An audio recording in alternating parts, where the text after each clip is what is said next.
जब तक हमारा पाप क्षमा नहीं होगा तब तक कोई भी परमात्मा यहोवा के पास नहीं जा सकता, कोई भी नहीं। हमारे कर्म गंदे, हम कहेंगे हम बहुत अच्छे हैं, हम बहुत नेकी का काम करते हैं, लेकिन पाप तो हमारे अंदर ही है, बीज हमारे अंदर आया हुआ है पाप का, पीढ़ी दर पीढ़ी का। हालेलुया। क्रूस का कथा हर एक विश्वासी को, हर एक कलीसिया को, ये सिद्धांत नहीं है। Hallelujah, hallelujah. ये आत्मिक राज्य में या फिर आध्यात्मिक राज्य का केंद्र बिंदु है। यह नहीं पता, इसके बारे में जानकारी नहीं लिया है, हालेलुया, इसका मनन नहीं किया है, हालेलुया, और इसकी हिस्ट्री को हमने नहीं पढ़ा है और नहीं जाना है, नहीं समझा है, तो उस व्यक्ति के जीवन में दोहरा जीवन चल रहा है, या फिर पाखंड का जीवन चल रहा है, या फिर भय है जीवन में। हालेलुया। इसलिए मैं प्रभु के पास आता हूं, और उस व्यक्ति के अंदर आध्यात्मिकता नहीं है, उस व्यक्ति के अंदर परमेश्वर का जानने का भाग नहीं है।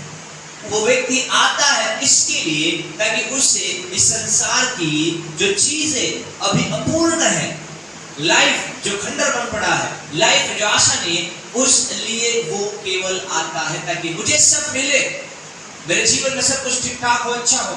इसलिए वो व्यक्ति आता है क्योंकि उसका मन वैसा बंद है। इसमें आपका दोष नहीं है, इसमें वो मन वैसा बना हुआ है, मन डरा हुआ है, मन खेदित है, मन दुखित है, मन पीड़ाओं से भरा पड़ा है, और हम मन की चलाएं चलते हैं।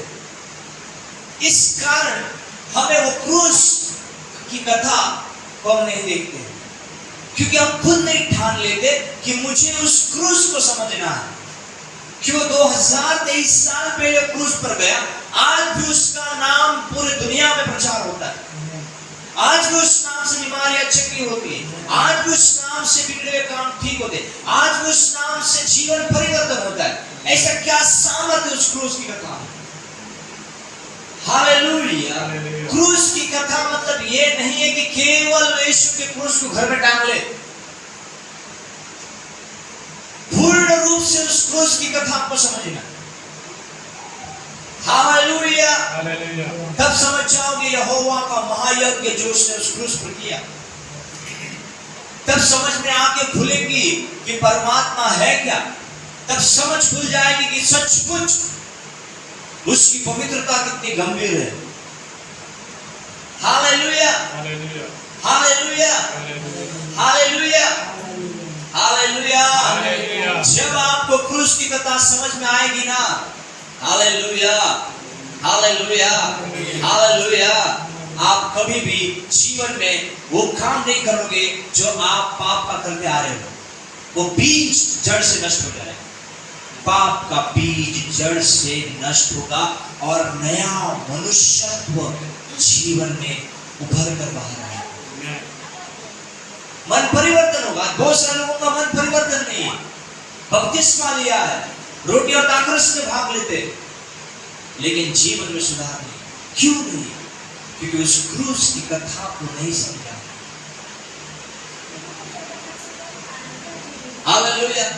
मैंने किसी को पूछा आपने बपतिस्मा लिया? मैंने कहा हमने बपतिस्मा लिया। बपतिस्मा का अर्थ क्या होता है? पानी में डुबकी लगाना। हालेलुया। बपतिस्मा का अर्थ जुड़ा हुआ है क्रूस की कथा से, कली से जुड़ी हुई क्रूस की कथा से। विश्व का उद्धार छुपा हुआ है क्रूस की कथा में। अध्यात्म का सबसे बड़ा केंद्र बिंदु जहां पर हर एक दुष्ट आत्माओं को खदेड़ा गया वो है क्रूस की कथा। सार्वजनिक अधिकारों को, श्रापों को, पापों को, बुराइयों को, बुरे स्वभाव को जहां पर नष्ट किया गया वो है क्रूस की कथा। जहां पर वो जो से चला आ रहा पर हमारे ऊपर दोषों का लेख लगा रहा था, उसको यानी शैतान को प्रभु यीशु मसीह ने उस क्रूस की कथा में नष्ट कर दिया, डिस्ट्रॉयड कर दिया, खत्म कर दिया, नाश कर दिया। हालेलुया। ये सब ऊपर की छिलके हैं, जो भी धर्म की बात होती है, ये सब ऊपर की बात है। परमेश्वर को समझना है तो ये गंभीर बात है। आध्यात्मिक का क्षेत्र है, सीरियस भाग है, सीरियस। बाजू वाले को बोलो गंभीरता है, वेरी सीरियस। बाइबल कहती है उसके सामने कोई खड़ा नहीं हो सकता, वो गिर जाता है। प्रभु कहता है अगर मैं किसके साथ चलूं, क्या समझते कि इजराइल में प्रभु जब सिय्योन के पहाड़ पर आया तो बाइबल कहती है उनके कान उसके वचन सुनने से कांपने लगे, कहने लगे कि तू इतना महापवित्र परमेश्वर तेरी वाणी को नहीं सुन सकते, केवल मूसा से बातें कर, हम मूसा के तरह सुनेंगे। क्या लगता है कलीसिया में जब हम आते प्रार्थना करते प्रभु की उपस्थिति आती है, सोचो वो उपस्थिति जब सीने पहाड़ पर आई वही सेम उपस्थिति कलीसिया में आती है। वही पवित्र आत्मा पिता की उपस्थिति, यीशु मसीह की उपस्थिति को लेकर आता है।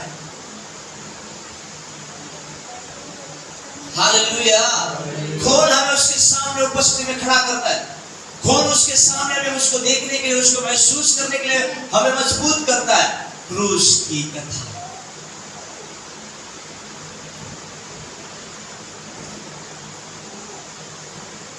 शैतान नहीं चाहता कि लोग क्रूस की कथा की ओर जाने। क्यों? वचन कहता है पहला कुरिन्थियों उसका 1:18 क्या लिखा है, देखो वहां पे सब पढ़ेंगे थोड़ा सा। वहां लिखा है क्रूस, क्योंकि क्रूस की कथा नाश होने वालों के लिए मूर्खता है। क्या है? जो लोग नाश हो रहे ना, वही लोग क्रूस की कथा को गंभीरता से नहीं लेंगे, उसको मजाक में उड़ाएंगे, ठट्ठों में उड़ाएंगे। हालेलुया। लेकिन आगे देखो बाइबल क्या कहती है, हम उद्धार पाने वालों के लिए परमेश्वर का सामर्थ क्या है? हालेलुया। क्रूस की कथा हम उद्धार पाने वालों के लिए परमेश्वर की सामर्थ। Hallelujah, hallelujah. इसके लिए भाइयों और सब लोग क्रूस की कथा को समझो।